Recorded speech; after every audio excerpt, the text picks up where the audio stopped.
بسم الله الرحمن الرحيم والسماء والطارق وما أدراك ما الطارق النجم الثاقب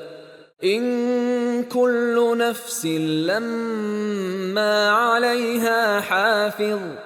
فلينظر الإنسان مما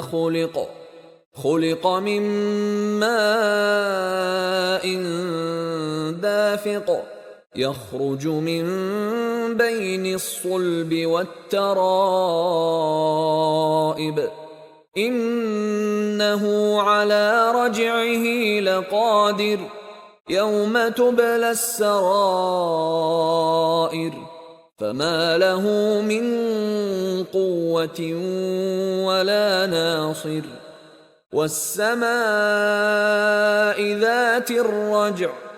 والأرض ذات الصدع إنه لقول فصل وما هو بالهزل إنهم يكيدون كيدا وأكيد كيدا فمهل الكافرين أمهلهم رويدا.